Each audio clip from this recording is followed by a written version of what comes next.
عسى أن يكن خيرا منهن.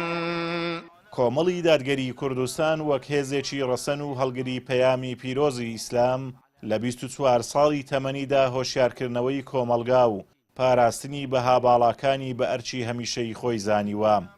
هەروەها لە دوایین کۆنگرەشیدا کە سەرەتای ئەم هەفتەیە بەڕێوەچوو جەختی لە بنەماکانی قوڵکردنەوەی گیانی لێبوردەیی و پێکەوە ژیانی ئاشتیانەی نەتەوەیی و ئاینی پێکاتەکانی کوردستان و هێنانەکایی کۆمەڵگەیەکی سەقامگیر و گەشە سەندوو کردەوە. کۆمەڵی دادگەری تاکیدی لەسەر ئەوە کردەوە کە پێویستە ژیانێکیش کۆمەندانە و ژیانێکی هاوتایانە و هاوسەنگانە بۆ هەموو پێکاتەکان فەراهەم بێت و هەم لە ڕووی ئاوین و هەمیش لە ڕووی نەتەوەیی کە ئەوانیش مافی خۆیانە لە هەرێمی کوردستان وەکو تاکێکی ئازاد و سربەخۆ و خاوەن ماف بێکەوە بژین.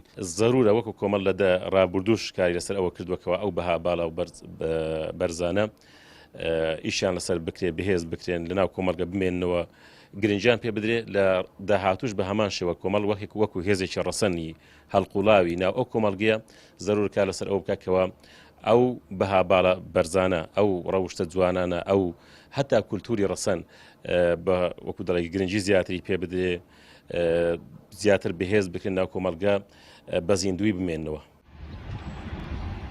دەسەڵاتدارانی هەرێم سیستەمێکی چینایەتی ئەوتۆ پەیڕەو دەکەن کە قڕ و پڕی لێکەوتۆتەوە و ئەوەی لەگەڵ خۆیان نەبێ لە مافەکانی بێبەش دەکرێت.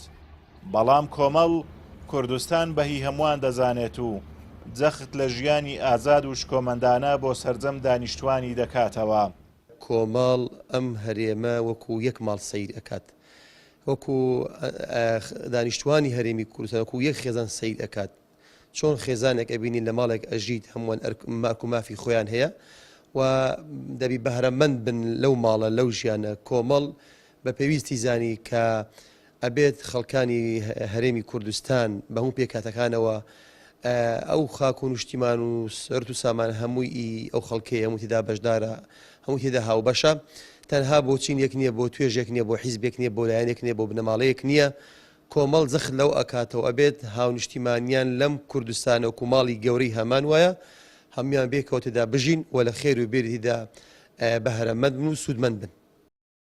کۆمەڵی دادگەری کوردستان لە ڕۆژانی 19 و 20 مانگی تەمووزی 2025 کۆنگرەی پێنجەمی خۆی لە شاری هەولێر و لە کەشێکی ئارام دابەست. ئەندامان و کادیرانی ئەو حیزبەش ئومێد دەخوازن ڕاستپاردەکانی کۆنگرا گۆڕانکاری ڕیشەی دروست بکەن، چونکە خەڵکی کوردستان پێویستیان بە هێزێکی ڕەسەنی وەکو کۆمەڵە. ئازاد ئۆمەراوی کەناڵی ئاسمانی پەیام، سۆران.